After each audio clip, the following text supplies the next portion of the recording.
dito sa aking channel at para sa episode na ito, gagawa tayo ng isang basic recipe na tinatawag na earthquake cookies or mas kilala bilang chocolate crinkles. So tara, umpisa na natin! In a bowl, combine lang natin yung ating cocoa powder, sugar, at vegetable oil. I-beat lang natin ito using a hand mixer. Kung wala kang hand mixer, pwede kang gumamit ng whisk.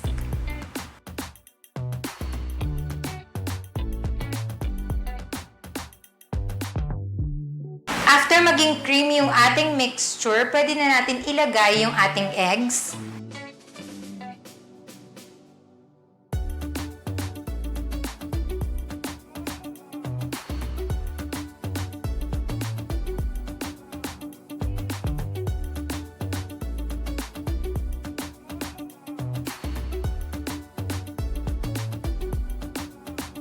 And then, ilagay na din natin yung ating vanilla.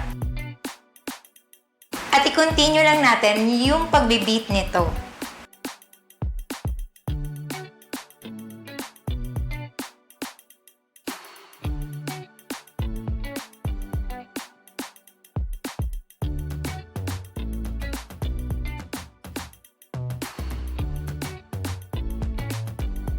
Then, i-sift na natin yung ating mga dry ingredients. So, first is yung ating all-purpose flour, and then baking powder, and then salt.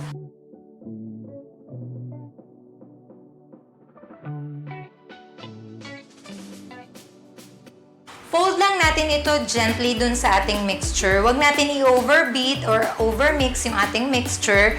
Make sure kapag wala ka nang nakikita na any flour, pwede na ito. Then, cover lang natin ito ng cling wrap. So, kailangan natin ng dalawang cling wrap dito. Una is yung para doon sa mismong mixture, in contact ito or nakadikit sa ating mixture para ma-avoid natin yung formation ng skin. And then, i-cover natin ulit ito ng isa pang cling wrap para naman ma-avoid natin yung contamination doon sa ating mixture. Then, refrigerate lang natin ito for at least 2 hours or best kung overnight. Na-refrigerate ko na itong ating mixture. So, as you can see, meron nga itong dalawang cling wrap. So, here. And then, scoop lang natin ito. So, I have here yung ating ice cream scooper. Kung wala kayong ice cream scooper, pwede kayong gumamit ng 1 tablespoon tapos i-roll nyo. As much as possible, yung iba kasi niro-roll sa hand, yung mga ganun kasi is na melt yung sugar sa inyong palm. So, nawawala din yung tamis and also nagiging basa yung inyong mixture. For me, mas hygienic kasi na gumagamit na ice cream scooper. Or kung i-roll nyo sa hand, make sure na meron kayong gloves. And then, kuha lang tayo ng tray. So, I have here yung ating tray. So, ayan. Yung ating tray is non-stick, but you could also add yung ating parchment paper para hindi dumikit or para hindi din masunog or ma-avoid natin yung pagkasunog ng ilalim. Bago nyo to i-scoop, meron na tayong dapat nagpe-preheat na kayo ng inyong oven. Kasi pagkatapos nyo itong i-roll dun sa inyong powdered sugar, ilalagay nyo na kagad siya sa oven. I have here yung ating ice cream scooper. Scoop lang natin ito. Itong aking ice cream scooper is the smallest size. Meron pang mas maliit dito, but this is around 4 centimeters. Yan.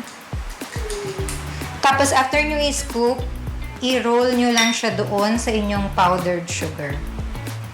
One of the question na tinatanong sa akin, Nay, madali kasing matunaw yung powdered sugar. Ano bang pwedeng maging solution doon sa ating powdered sugar kung nag-melt na siya? Alam nyo naman dito sa Pilipinas is mainit talaga. So, madaling matunaw yung mga sugar. But the technique is, one is huwag nyong i-refrigerate kapag naluto nyo na.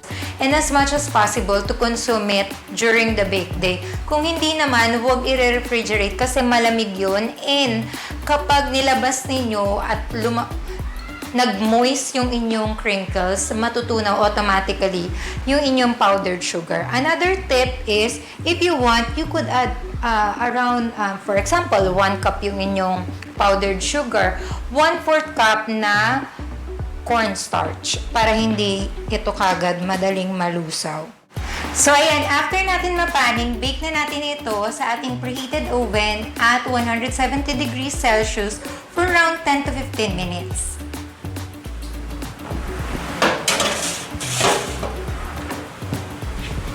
So, ayan, tapos na yung ating crinkles. So, labas lang natin ito. One of the technique na natutunan ko, kasi yung ating crinkles, ayaw natin siyang ma-overbake. So, paano nga ba natin malalaman na luto na yung ating crinkles? Ito is yung pag tinaas mo siya and humihiwalay na siya dun sa parchment paper, okay na yun. Kasi yung gitna nun is hindi pa siya sobrang luto, pero maluluto yun as it cools. So, tara, labas na muna natin yung ating crinkles.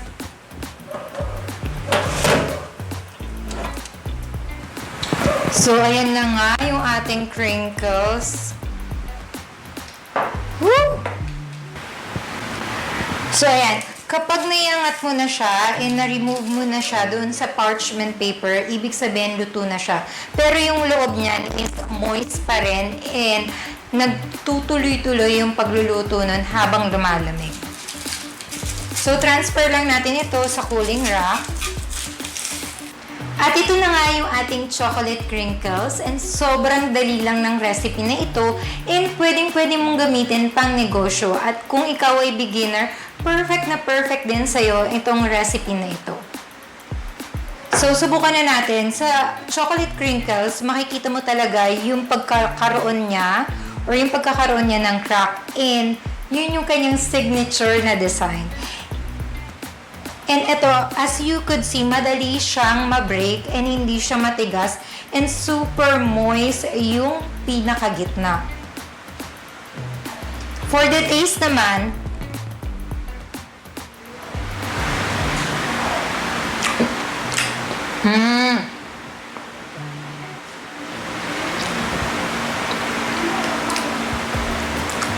and for the taste naman is lasang-lasa mo talaga yung chocolate doon sa pinaka-crinkles. And that's it. Sana nagustuhan nyo itong video na ito. At kung hindi ka pa nakapag-subscribe, click subscribe and click the notification bell na din for more updates. Thank you for watching. I'll see you on the next video. Bye!